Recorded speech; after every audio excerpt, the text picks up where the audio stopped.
and welcome to Always Take Notes. In this episode, I spoke with Kamal Ahmed, who is editorial director of the BBC. Kamal spoke to me about what his job entails on a day-to-day basis, including shaking up the BBC's content to suit much younger readers and listeners, as well as how to navigate social media in terms of very tricky and sensitive world events, such as the Christchurch shooting and how the BBC relays that. He also spoke about beginning his career at the Observer and the Telegraph. Enjoy! Hello, so I am at the BBC HQ with editorial director of the BBC, Kamal Ahmed. Thank you, Kamal, for having me here today. Thank you very much for inviting me on. And congratulations on your recent promotion. It was in November, I think. That you It was, yes. I took over the first week of November after doing my final budget and covering Philip Hammond.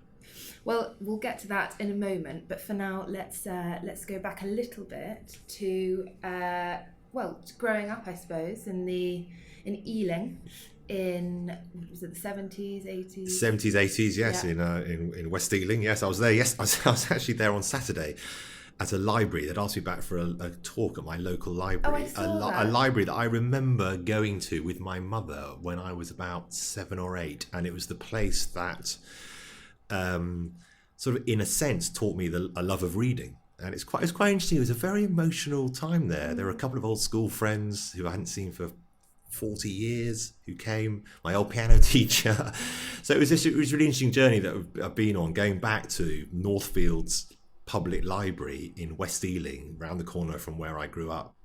It was very interesting to go there and just think back to your own history of kind of growing up in what was really what you might describe as mainstream suburban England, which is very much my background. What do you remember reading at this library? There were great books called Little Nose, I remember. I can't remember the author. They were done for Jackanory, which was a BBC programme, which I think, I'm struggling with my memory. I don't know if it's still... They brought it back quite recently, I remember. But it was a staple of my life was Jackanory. And they had the Jackanory books in the library. So you could see someone reading to you on telly, this quite newfangled colour television thing we used to have in the 1970s. And then you could go to the library and read the same book. So I remember doing that a lot. And then when I was a bit older, Susan Cooper was a very well-known author for younger people, for older younger people, so maybe teenage years. I remember taking those, reading those. But yes, I just remember just being in the library, sitting on the floor and reading a book.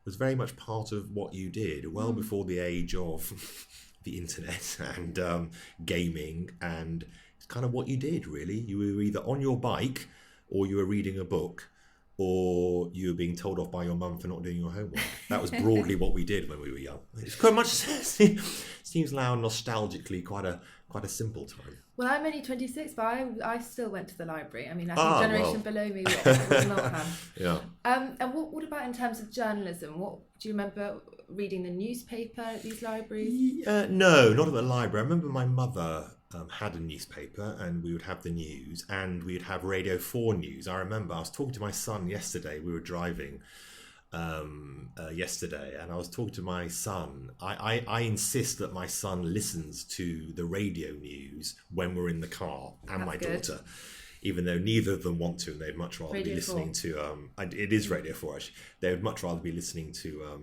the latest audio book that they've downloaded. But I always make sure we listen to the news. And I was talking to my son yesterday, and I said, I remember when I was young, my mother would have, I remember PM, Radio 4's PM was that was bath time, because the music came on. I remember the music. And then PM, and I remember some of the words, Drew's Militia and Menachem Begin and Sheikh Humani from the Middle. I remember there were these big Middle East, and I still remember the names of that era from listening to radio news. So my mother read a paper, I remember, and I remember the radio. She was an ardent Guardian reader, so I grew up reading, or starting to read the Guardian as I got a bit older, and an Observer reader as well, and then listening to the radio news. But also we would have TV news on as well. The big bulletins was a sort of moment, particularly around 6 o'clock. You would sort of Mum would watch the news, or I think it was 9 o'clock then. The main evening bulletin was at 9 o'clock, and that's probably my bedtime. So I do remember that. Yes, I remember being quite my mother was very engaged in politics, as you maybe if you've read the book, if I read my book, she's very engaged in politics. So it was quite an engaged. Living with my mother, you knew that the news was important. Yeah. And when did the idea of journalism as a career take on for you? It was a moment, really, and really a distinctive one. And what's really interesting, I know the person who I have to thank for my journalistic career, and he actually works at the BBC, a guy called John Rigby, who was at Leeds University with me. We were together at Leeds University studying politics.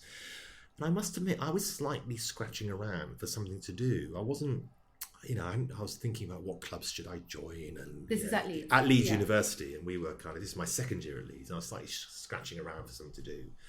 And he was doing some work on this thing called the student newspaper, called Leeds Student, and he said, why don't you come down? It's quite a laugh. It's quite good fun. People doing it. You could discuss student politics. There's a very kind of lively student politics at Leeds.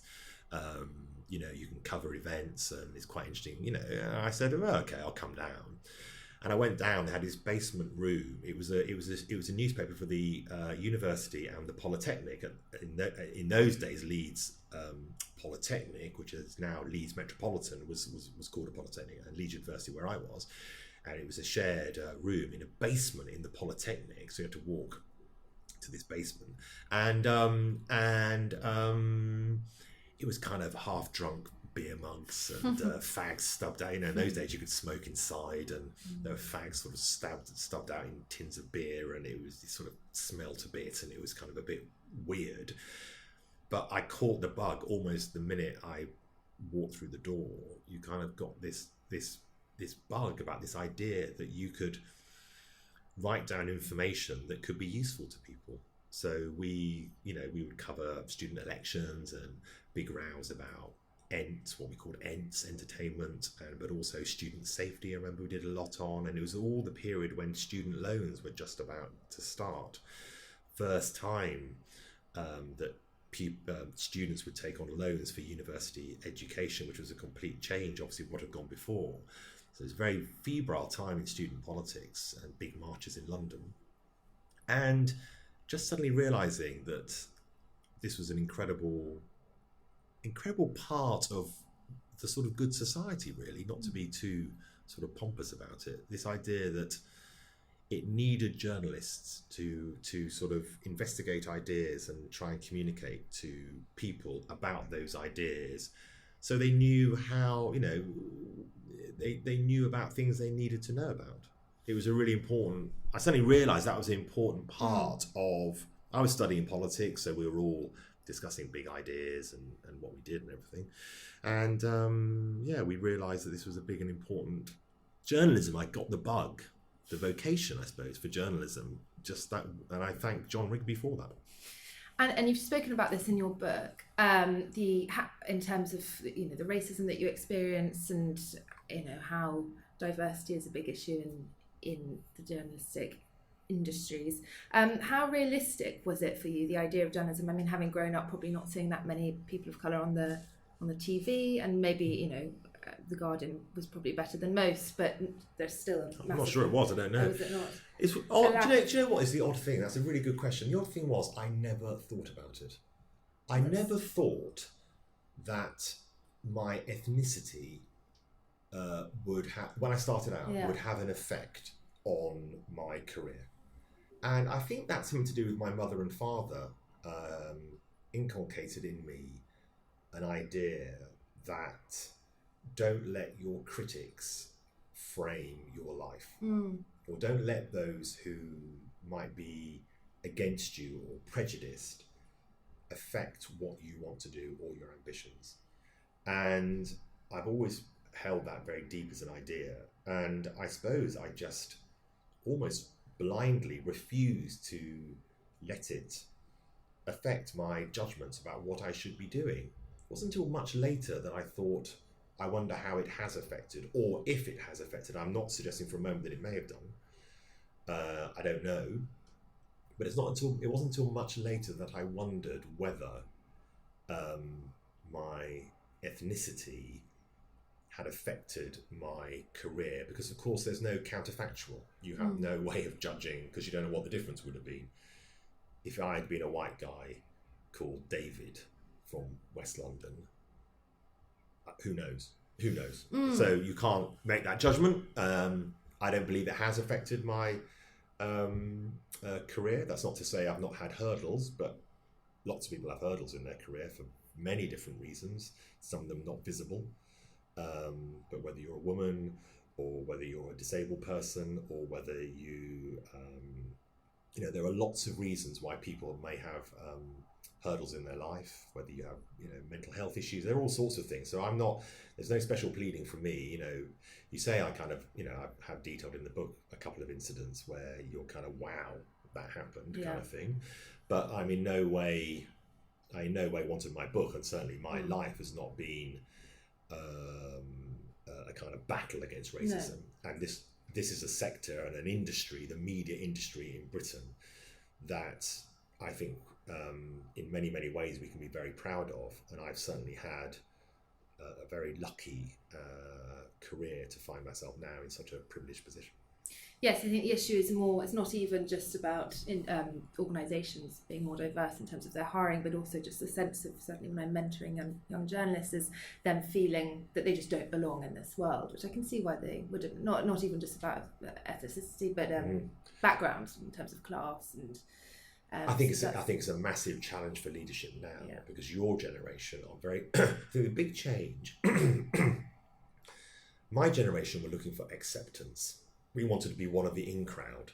And I certainly feel from talking to colleagues here that the generation now who are young in their 20s want respect and want to be given a fair crack of the whip as anyone else is, and want the opportunities irrespective of their backgrounds. And that's a different discussion we need to have, and we need to respond to that. I'm now in a position of, I'm very fortunate in a senior position at this organisation, and have been at others. But we have to think about diversity in a different way from how we thought about it in the 90s, when I was making my way in my career, where it was much more about schemes and how do we support young ethnic minority, or how do we support women in work. And now it's about the leadership. Having to think differently about how we encourage young talent to flourish. And it's a slightly different debate, and I think we've got a really important debate to be had in amongst all organisations, not just the media, but lots of different sectors, about how we modernise the sort of diversity discussion. And I think it's a really big thing that we need to start grappling with. And I think some of the language still feels like it is from the 1990s. I recognise the language of inclusion and diversity from the 90s, and I think we need a fresher approach, which is all around talent, opportunity. If anyone needs the special schemes, frankly, it's us as leaders. It's not young people who need special schemes, it's us lot who need special schemes about understanding how do you create workplace cultures that allow talent to flourish. Is that something you will be thinking about? Yeah, it's part of my job. Yeah, so one of my jobs is working with Katie Lloyd, who is the development director here at BBC News and Current Affairs, but also colleagues across the News and Current Affairs organisation, about culture, about how we look at how we have meetings, about how we think about how we ensure people are heard in different ways. I mean, I grew up in an industry that was very top-down, very hierarchical, very ordered.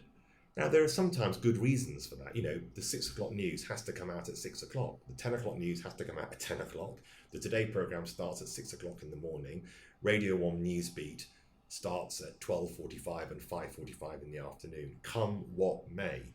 So there is a reason for structures and order and a degree of discipline, but also there's a need to think about how we listen in meetings, how we broaden our story choice. Jon Snow at Channel 4 News has spoke about Grenfell, and how Grenfell was a wake-up moment in terms of what connections did we really have amongst different audiences who have a different type of life from the the type of people that we connect with maybe more easily, and certainly the type of people we have in this organisation who come from, you know, a certain type of background. This is not just about gender, ethnicity, you know, other areas of equality. It's about socioeconomic background, it's about geography. These are all big and important challenges for the BBC, and we are doing a lot of thinking on that. Yes, and I've been aware currently of the issues with kind of Radio 4 and BBC Sounds in terms of, you know, this Radio 4 aware that they need to kind of diversify their content to appeal to younger audiences, but then they're aware that younger audiences don't really listen to Radio 4, so what's the point? And you're just alienating your core listenership. And BBC. You should come to our meetings. That's exactly how we frame our meetings. You're quite right, yeah. So, I mean, is that something that you're focusing on as well? Is that a big struggle for you, being able to maintain your kind of core readers and listeners whilst also... So I think you're right. Anyone who's been through a big change in any type of organisation will know that it's always that balance between core and new. And the worst thing you can do is try and reinvent yourself for what you might describe as a new audience, fail to do that, and at the same time alienate your core audience. Is that what's happening, do you think? No, I don't, but that's the danger always with any organisation. At The Observer, we were very clear on this. We wanted The Observer to be a slightly warmer, broader type of paper, but also on that first launch date, we did a big campaign with Amnesty International. The Observer was famous in the 60s for the place that amnesty was invented. And we did a big reminder for readers about what The Observer was. So we did a big thing with Amnesty International, 40 years on from its founding, a new type of campaign, which wasn't about letter writing, but was about email writing and about social media, or not, it can't be social media, I think it's a bit early for social media, but about sort of digital connection. So it was modernising Amnesty, the Amnesty message, and we worked with Amnesty. So we launched the new paper, different size, some different stories, different approach to some news, but at the same time, we landed a big core Observer message to readers. Don't worry, it's still the paper you love. And that's the same thing you always have to think about in big, highly regarded and much loved by audiences like the BBC is, when you're thinking about modernising. And also, as you suggest, when you think about things like Radio 4, Radio 4 is an absolutely remarkable station which produces incredible content. You cannot put that at risk. But where you might, it is modernising, but where you might do your more entrepreneurial, more risky type material would be, as you just touched on, the Sounds app. So we're rebuilding Radio iPlayer into Sounds, and there you can play with different types of content, and we're looking at how you would do a bulletin in a way that is slightly more conversational, slightly warmer, slightly more letting the audience lead where we go to some extent. People walking around the newsroom, just a very different conversational, warm feel. And we're going to try that in Sounds. We would not expect the Radio 4 1800, the 6 p.m. news on Radio 4, one of the most important bulletins we produce, to suddenly come up with this, whoa, we're going to be completely different and all, you know, that wouldn't be the right place for it. So it's about where's the right place, how do you do that, and where does the audience want it and at what time? Because the big test for us is we were built to produce radio originally, then to produce television, and then to produce online. And we need to move to a world where there's visual content, where there's audio content, and where there's text content. And what's the right way to do that? And also moving from a world of appointment news. I get the news at 6 or at 10 or at 1 o'clock in the afternoon, or at 6 a.m. on the Today programme, or at 12:45 on Newsbeat Radio 1. Moving from that to news when I want it. And that's a big, those are two big changes. The other thing I notice, certainly when dealing with kind of older readers across publications I've worked for, is the tone. They really hate the tone that's being taken recently in terms of, you know, they hate the idea of being woke and speaking in a way that's too politically kind of Correct. And that's one thing that I'm seeing is majorly alienating older audiences across all types of journalism. So it's not even just about tech and what types of content, but just the tone as well, which I thought obviously is a good thing. But it's interesting how that's also an issue. Have you noticed that? About the tone you use. I think that I haven't seen any research that says that older audiences, if they are our more traditional audiences, which they probably are, we need to be careful with our language, but I think audiences understand that. The language is not the language of the 1950s. We can't be expected to use that anymore. I think all our audiences understand that we want to be respectful in the way we report on the world and careful about how we report on the world, and that the BBC is for all audiences. This kind of debate in commercial media, I mean, nearly all my career is in commercial media, Guardian, Observer, Telegraph Group, Scotsman Group in Scotland.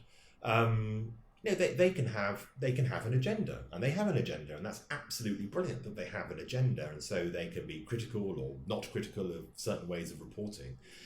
We have to, I've been here nearly 5 years now, mostly on air, but now, as you say, in management, and you do realise the BBC is sort of much loved by its audiences, but also we have a duty, obviously, to impartiality as part of our charter, and to reflecting all audiences, so we've been having a big debate here around, obviously, the New Zealand attacks and what do we call them, and is it a terrorist attack, and we've had deep and excellent conversations about the tone that we do there. What do we do about the video? How much of the video do we show?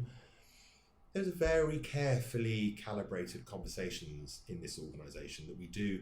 I think probably people are a bit surprised. We did what we called an audience day, where they... the Brexit. Yeah, Brexit day. We did this audience day. And what was really interesting, they came in, there was a great guy from Canby Island who was cross with the BBC about how he considered we'd been too pro-Remain. And he came in, and the one moment I did think that's such a wonderful thing to see was at the end of the day, he said, I didn't realise how much thinking you did before we see what you've done. Right. He came to all the meetings, he saw how much work went into, is this, duly balanced? Is this fair? Are we looking at all areas? Are we thinking about all audiences? He also didn't realise how much we did. We do 90 hours of television news a day or something. We do more than that on radio, 200 stories a day online. He went away, I hope, thinking, wow, a lot of work goes into this, and they think about these things. Now, we don't always get it right, of course. We make mistakes, like everywhere does, and in an organisation with lots and lots of people producing globally and domestic so much news and current affairs, of course we're going to make mistakes. But he saw that there was honest endeavour in the BBC to try and get it right, and I was having oversight of the approach to the New Zealand horrific attacks in New Zealand on last Friday. You realise how much discussion and care goes into tone, language.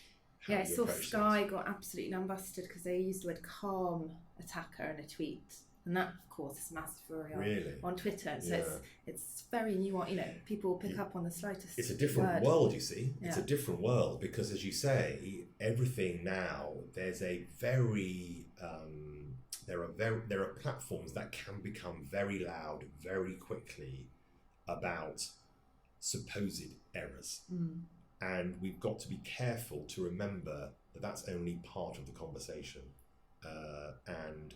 You can see something being very aggressively debated on Twitter, but it's only still involving a very small number of people who are very, very certain cross. demographic that use Twitter. That doesn't mean we should ignore it, but also it means we should keep it in perspective and remember that the BBC is still hugely trusted by our audiences. And you've worked at the Observer and the Telegraph, which are obviously not impartial. How have you found it moving from there, where there was an agenda that you had to keep to, and you say you read the Guardian when you were younger, to coming to BBC, where you have to that agenda is no longer. It's really interesting, and it's an interesting and very important challenge. We have, of course, in-depth guidelines which you read when you come in. You have to think incredibly carefully about stories. So I was economics editor through the Brexit referendum, post the Brexit referendum. Obviously, one of the most keenly contested bits of the whole argument around Brexit was economics and the possible economic effects. You just have to ensure that you're giving due regard to all sides of the debate, but also you're not doing false equivalence on the one hand, on the other hand. Impartiality doesn't mean simple stopwatch balance. And you have to understand that as economics editor here, I had to make a judgment on where the weight of evidence fell. So it wasn't just saying, well, on the one hand, some people say the economy could do very well if we have Brexit, and on the other hand, some other economists say it could do very badly. I had to say, on the one hand, the Bank of England, the International Monetary Fund, all forecasts from nearly all reputable economic forecasting houses point in one direction. There are a limited number of reputable economists who think differently, and here's what they think. But you wanted the audience to realise that the weight was in one direction. Doesn't mean that's correct or is the right thing that's going to happen, but that's where the weight of evidence sits. And we were very careful in a way that's unique to the BBC, talking that through in almost, I remember it relentlessly, every single day we spoke about impartiality, the correct level of balance between different arguments, different evidence set. Of course, the good thing about economics, it has data.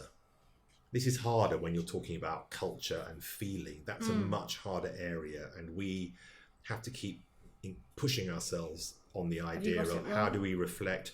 I don't think we got it wrong.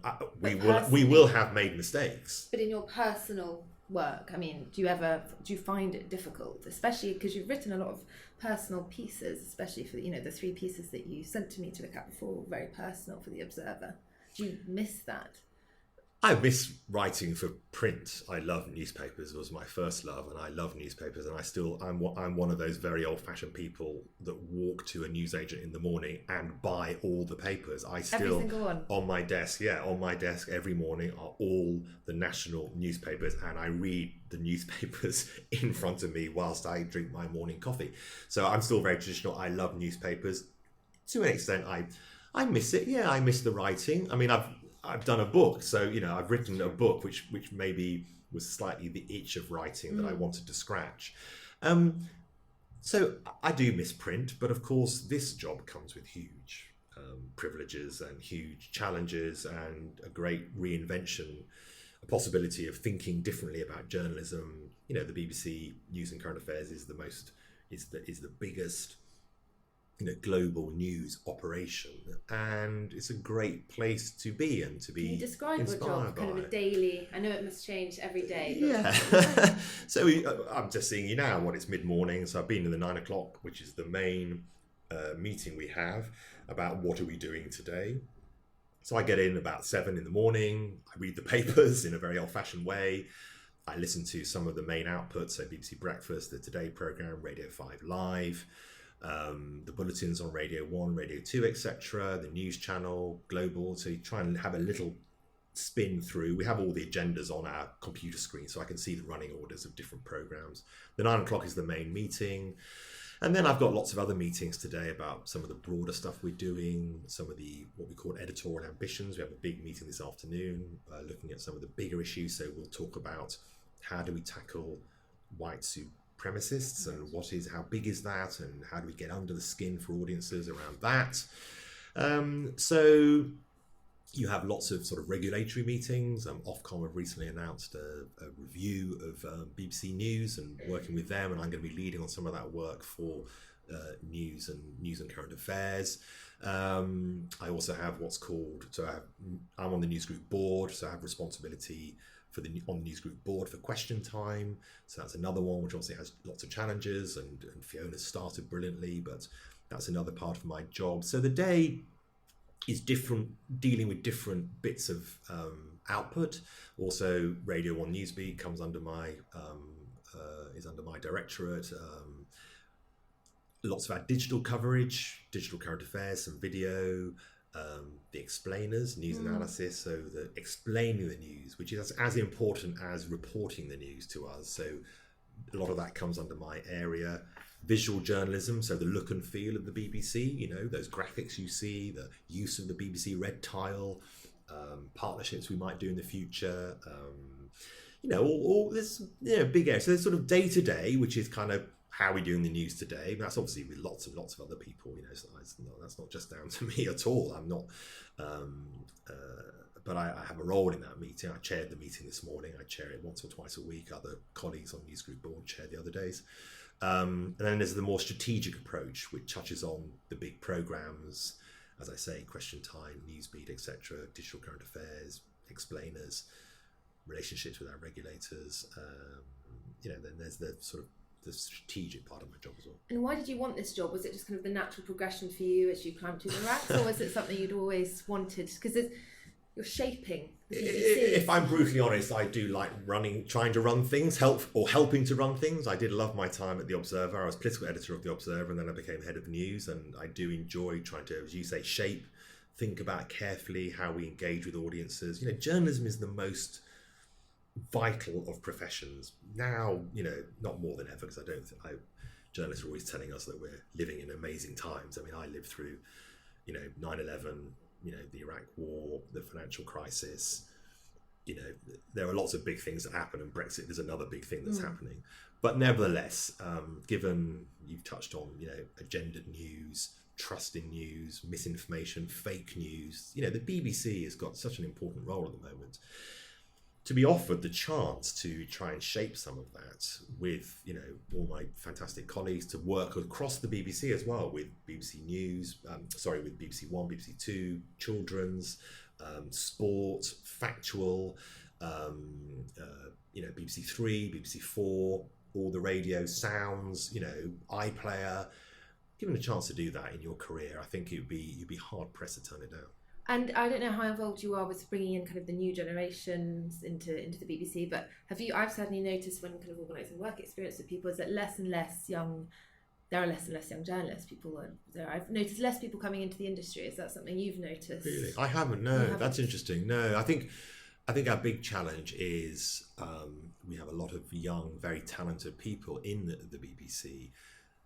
You know, how do we ensure, as I say, this is a generation that demands respect, and how do we ensure that they want to come to the BBC because it's the best place What's to the work? demographic like in terms of kind of, you know, age at the BBC? I don't know. No, I don't know. Actually, that's an interesting question. I don't know what our demographic is. What we are doing is we have an under-30s panel to help us think differently about story choice and how we do that. We're looking at how we change our meeting structure to look at how we bring young voices into our meetings more obviously, more easily. And the more young people being hired, I don't know if you know this, but do you think that would make sense if you're trying to diversify the content?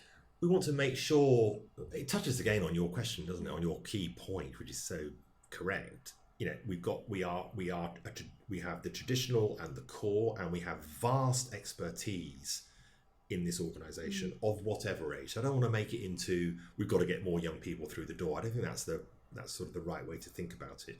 We want a diverse set of views in this building, whether that's older people from different socioeconomic backgrounds, or older people from different parts of the UK or different parts of the world, whether it's younger people. You know, in a way, the challenge is broadening our look and feel internally, so that we can better do our journalism for audiences externally. And I know you haven't got long, so we'll just whiz through the final questions. For a young journalist, what kind of advice would you give? I know you studied at City University. That's the question, you know, young journalists are always asking, is it worth doing that master's? Would you say it was? I think there are as many routes into journalism as there are journalists, so I wouldn't advise any particular route. City certainly helped me hugely. Mine was newspaper. City helped me for two main reasons. Giving you some of the academic underpinning of the media is very important. also understanding law, for example. I do wish I'd done a and media doing and having basic shorthand and the basic smarts to be a journalist is really important. BBC's, I've noticed shorthand is a big draw for when hiring at the BBC. Oh, is it? Well, that's very good. Yeah. I applaud it royally. But the second point is also the network. Yeah. So I am still very good friends with people who are now very senior in the media, who I first met at City University, and we know this job. You know, it's great to know a number of people who have faced different challenges in different ways, and to be able to just pick up the phone and know who they are. But that having said that, frankly, if you are a really good journalist, and by that I mean someone who understands what information do audiences need and how can I get it to them to make their world easier for them to navigate. If you get that, frankly, it doesn't matter whether you've been to City or to your local high school and that's it, you will be a brilliant journalist, because that is the lifeblood of journalism, is that ability to gain the trust of the people you're doing your journalism for, getting them to speak to you, being able to understand how power works, what the way to report on news, and storytell in a way that engages the audience that it matters for. If you can do those things, then you've got a career in journalism. Did you ever consider magazine journalism? Because your long read with Alistair Campbell, your interview with Alistair Campbell about his friend who died and his coping with that was it was brilliant. I thought it was, you have really an eye for detail, and you felt like you were in the room the whole time, which is kind of the essence of magazine journalism. It's creating that atmosphere. Was that something you considered? No, I mean, I was lucky to work for a Sunday newspaper, so I was able to write long form regularly, which was really fortunate. And at the Observer, certainly the Observer was a writer's paper. It was a paper that broke great stories, but also had rich writing. And I was very fortunate to be able to write for the Observer magazine, for review, as well as long form for news. So I've always enjoyed that part of it. And as you touch on, I've slightly replaced here. I don't do writing of that type anymore. But I've written a book. As I say, I've got the writing bug. I've moved the writing bug into a slightly different bit of my life. Yeah. Did you read any magazines? I do. I read, sadly, the slightly obvious one: Spectator, Economist, New Statesman, as well. But I read. I'm a voracious reader. I mean, I read as much as I can beyond all the other things we should be doing. Yeah. Great. Well, Kamal, thank you very much. Thank you very much. So thank you. Really good to meet you. Thank you. So Simon, did you enjoy my chat with Kamal? I enjoyed it very much. I thought it covered a lot of very interesting ground. I thought you weaned him off BBC management speak as much as you could. Yes, he was very neutral on a lot of subjects, which I understand, but I thought you got beneath the surface. And interesting as someone who's moved from having a kind of predominantly writing job in print media to doing a big executive job, to see how that changed. It's a shame he can't do any more kind of personal journalism. Some of his personal pieces were some of his best, actually. I think he really enjoyed. I think that's why he wrote his book, as he said. Yeah. Anyway, this has been Always Take Notes, hosted by me, Simon Akam. And me, Eleanor Halls. Our producer is Nicola Keane. Zara Hankir handles our social media. Our graphic design is by James Edgar, and our score is by Jess Danheiser. You can find us on social media. We're Always Take Notes on Instagram, Take Notes Always on Twitter, and you can find us on iTunes, and it would be great if you could leave a review, rate and subscribe. And if you fancy contributing to our crowdfunding page on Patreon, that would also be great. Many thanks.